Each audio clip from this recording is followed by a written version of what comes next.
Selamat datang. Sebelum Anda nikmati tayangan berikut, silahkan klik like, subscribe, dan klik notification bell.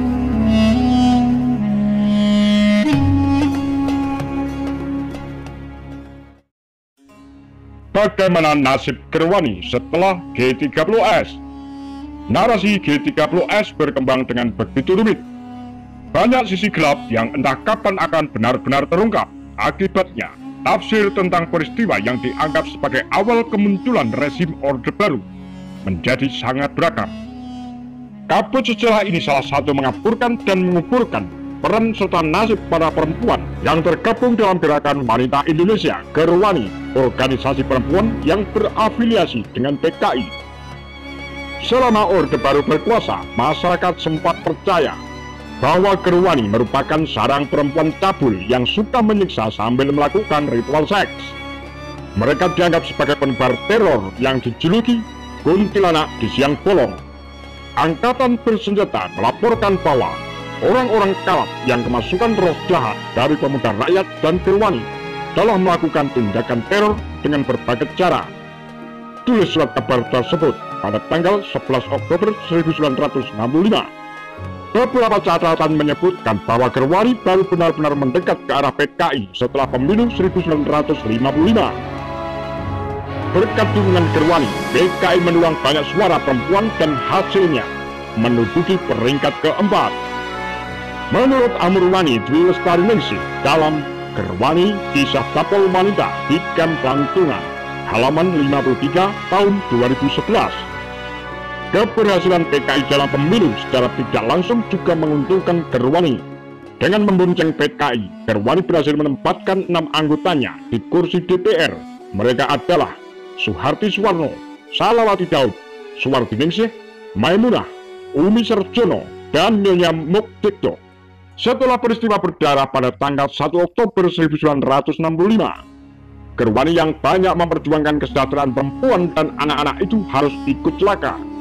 Para gadis yang pernah mengikuti pelatihan calon kader Gerwani di daerah ikut terseret menjadi korban salah tangkap yang berujung penyiksaan oleh Korps Polisi Militer (CPM). Kebingungan jelang tragedi.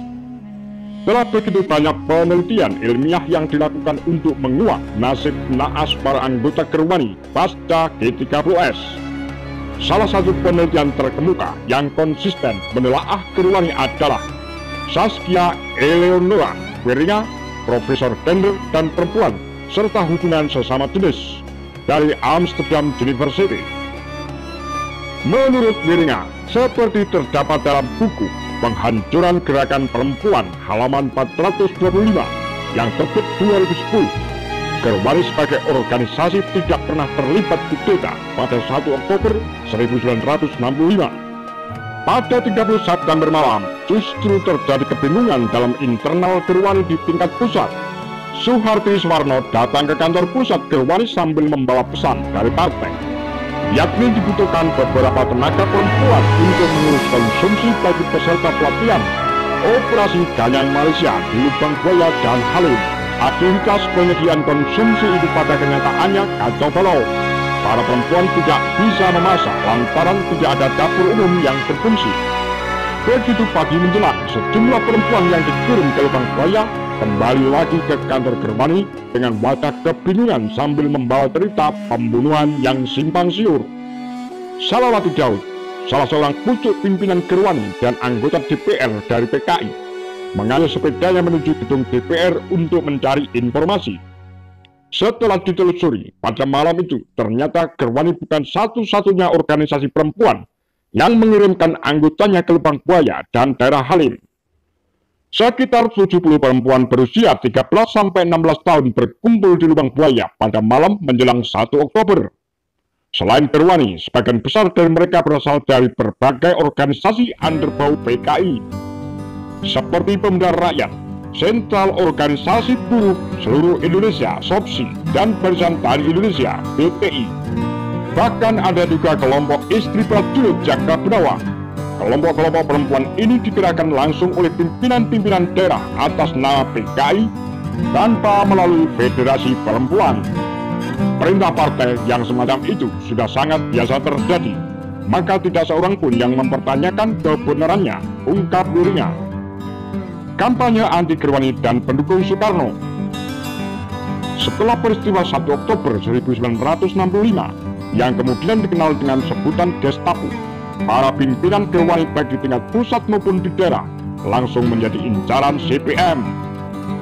Menurut Annie Pohlman dalam Women, Sexual Violence and the Indonesian Killings of 1965-66 yang terbit 2014, Ketua Gerwani Umi Sarjono dan Sekjen Gerwani Kartina menjadi dua dari beberapa pucuk pimpinan Gerwani yang pertama kali ditangkap.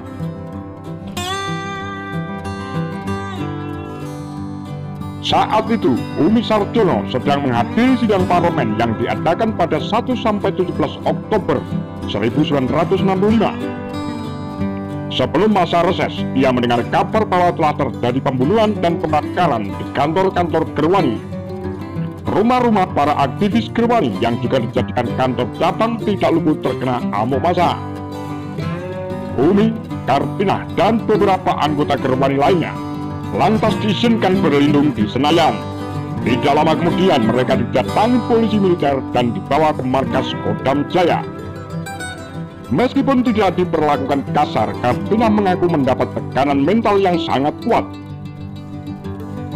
Di sana mereka harus menyaksikan penyiksaan terhadap anak-anak muda sambil dipaksa mengakui keterlibatan Gerwani di lubang buaya yang menurutnya tidak beralasan. Saya dijebloskan ke Bukit Duri. Saya tidak pernah tahu kenapa saya dipenjara, ujar Kartina kepada Francisca Susanti dalam Kembang-Kembang Dender halaman 73 tahun 2006. Pada 5 Oktober 1965, surat kabar militer dan beberapa organisasi keagamaan memberitakan dugaan kekerasan seksual yang dialami para petinggi militer di lubang buaya. Para anggota Gerwani yang kebetulan berada di lokasi saat terjadi pembunuhan dijadikan tersangka yang kemudian disambung dengan kampanye anti Gerwani yang disebar melalui surat kabar pada 11 Oktober 1965. Akibatnya, sejumlah organisasi perempuan menjadi sangat ketakutan. Federasi Perempuan Kowani dan Persatuan Istri Polisi Bayangkari secara berurutan memecat perempuan-perempuan yang pernah terlibat aktivitas sosial politik Gerwani.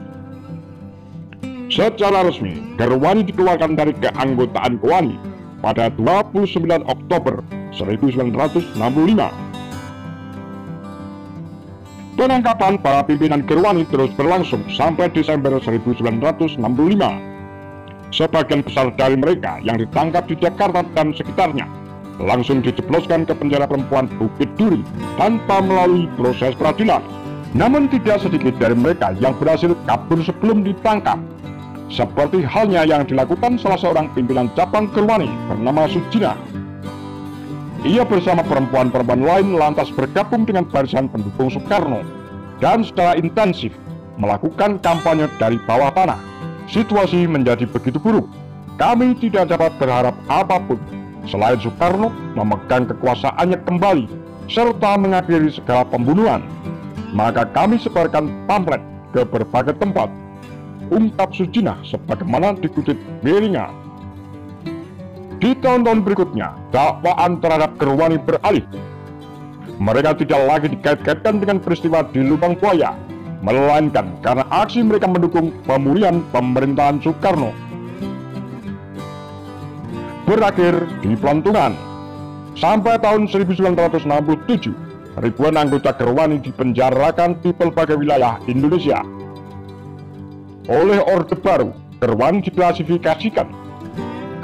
diklasifikasikan sebagai tahanan politik golongan B bersama dengan anggota Lekra dan sejumlah organisasi pelajar seperti IP dan CGMI. Jumlah mereka mencapai sekitar 34.000 orang. Anuwarni Dwi Lestariningsih dalam makalah Perempuan dalam Asungan Politik yang terhimpun dalam Malam Bencana 1965 dalam Berita Krisis Nasional halaman 463 yang terbit 2012 menyebut bahwa sebagian besar aktivis Gerwani sempat berpindah dari satu penjara ke penjara lain sebelum akhirnya menghabiskan sisa harinya di penjara Pelantungan, Jawa Tengah. Sejak April 1971, tahanan politik perempuan yang dikirim ke Pelantungan terbagi dalam 3 gelombang.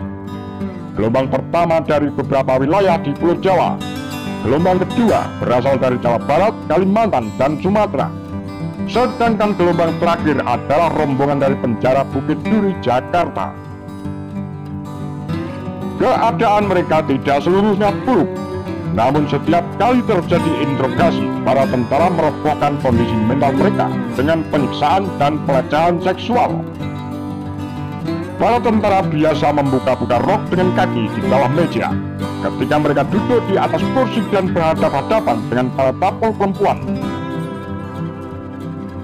Tulis Ana Mariana dalam Perbudakan Seksual, perbandingan antara masa fasisme Jepang dan neofasisme Orde Baru, halaman 124, terbitan 2015.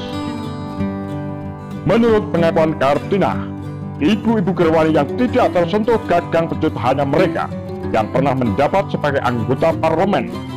Kondisi para pimpinan ini terbilang wujud karena ditempatkan di sebuah sel khusus, sehingga tidak perlu berdesak-desakan dengan tapol perempuan lainnya. Penahanan yang dialami para perempuan Gerwani berlangsung hingga belasan tahun, sejak tahun 1977 hingga 1979. Setelah mereka cukup dibina dan dinilai bebas dari ajaran komunis, para anggota Gerwani secara bertahap mulai dibebaskan. Kendati demikian, masih ada saja sebagian perempuan yang dianggap belum bersih dan harus menjalani penahanan di tempat lain. Demikianlah kura-kura.